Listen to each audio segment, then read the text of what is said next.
महाशिवरात्रि की आप सबको ढेरों शुभकामनाएं। महाशिवरात्रि का पर्व फाल्गुन मास में कृष्ण पक्ष की चतुर्दशी तिथि पर मनाया जाता है, जो इस बार पड़ रही है 18 फरवरी को।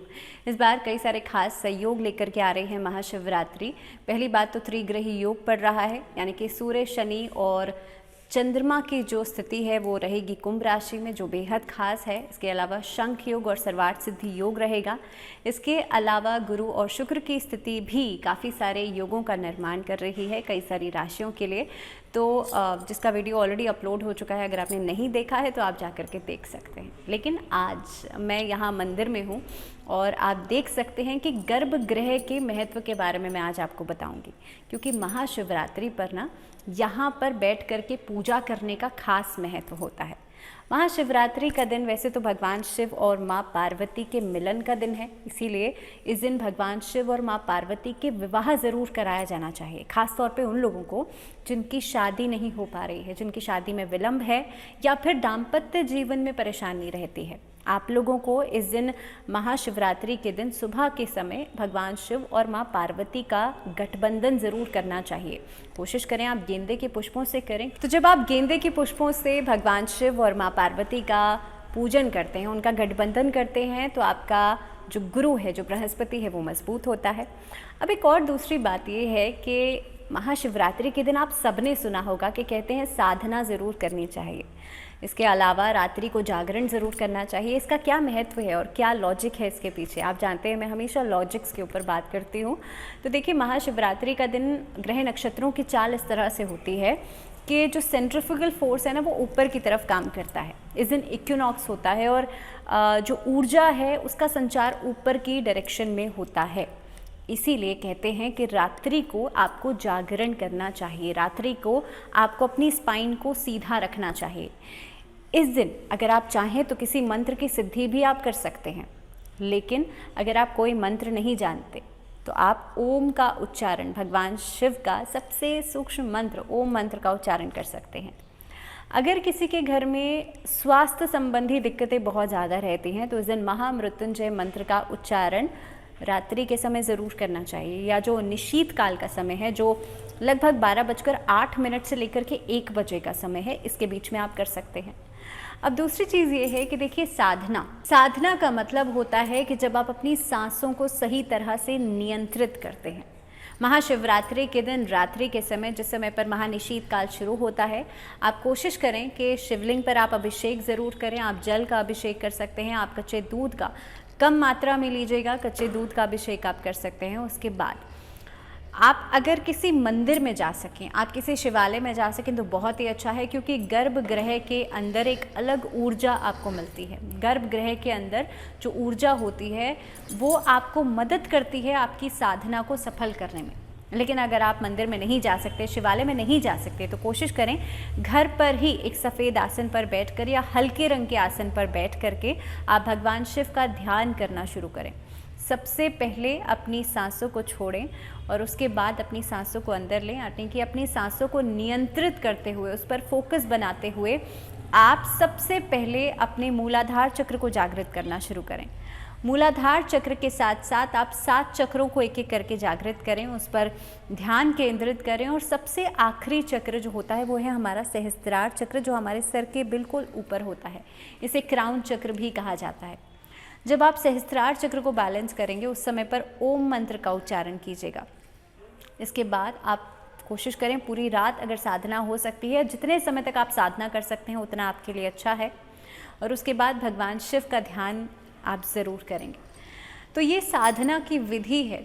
लेकिन अगर हम भगवान शिव की बात करें, उन्हें प्रसन्न करने की बात करें, तो जैसे मैंने आपसे कहा ही था कि भोले भंडारी इतने भोले हैं कि वो बहुत ही साधारण सी चीज़ों से प्रसन्न हो जाते हैं। आप सिर्फ शिवलिंग पर जल अर्पित करेंगे तब भी वो प्रसन्न हो जाएंगे।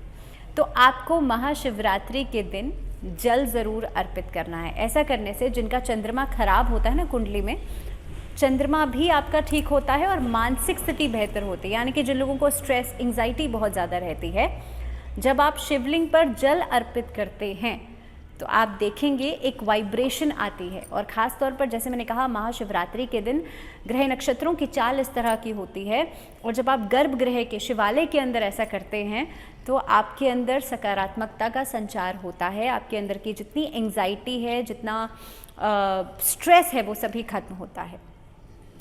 अब खास तौर पे उन लोगों के लिए जिनकी शादी में किसी तरह की दिक्कत है, दाम्पत्य जीवन में दिक्कतें हैं, तो आपको इस दिन कोशिश करनी चाहिए आप गेंदे के पुष्पों की माला से या पीले रंग के पुष्पों की माला से भगवान शिव और माँ पार्वती का गठबंधन ज़रूर करें, क्योंकि ये दिन उन्हीं का है, भगवान शिव और माँ पार्वती के मिलन का दिन है।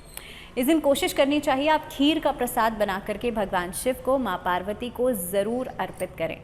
माँ पार्वती को इस दिन श्रृंगार का सामान और थोड़ा सा इत्र ज़रूर अर्पित करें। जब आप इत्र माँ पार्वती को अर्पित करते हैं तो ऐसे करने से आपके रिश्तों में हमेशा एक सुगंध बनी रहती है, हमेशा सौम्यता बनी रहती है।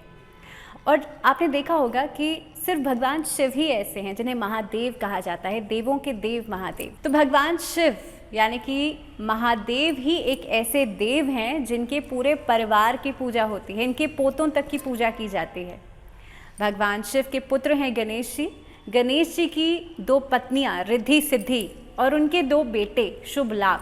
आप हर दीपावली या किसी भी मांगलिक कार्य के होने से पहले आप घर के एंट्रेंस पर, घर के चौखट पर शुभ लाभ लिखते हैं ना, तो वो गणेश जी के ही पुत्र हैं। तो सोच के देखिए कि महादेव के पूरे परिवार की पूजा होती है। तो इस दिन आपको सब परिवार, पूरे परिवार के सहित आप शिव परिवार का पूजन ज़रूर करें। और ख़ास तौर पर उन लोगों के लिए ये बेहद खास उपाय है जिनके घर में कलह कलेश रहता है। आप इस दिन शिव परिवार की कोई भी प्रतिमा घर में ला कर के भी स्थापित कर सकते हैं। ऐसा करने से भी घर के कलह कलेश दूर होते हैं। इसके अलावा आपने देखा होगा कि महाशिवरात्रि पर हम बेलपत्र चढ़ाते हैं। अब सबसे ज़रूरी ये है जानना कि बेलपत्र आप चढ़ाएं कैसे और बेलपत्र को चढ़ाने का अर्थ क्या होता है। देखिए, अगर हम धार्मिक अर्थ की बात करें तो बेलपत्र जो होते हैं उसकी जो 3 पत्तियां होती हैं ना, वो हैं ब्रह्मा विष्णु महेश। 3 युगों को भी वो एक तरीके से दर्शाते हैं।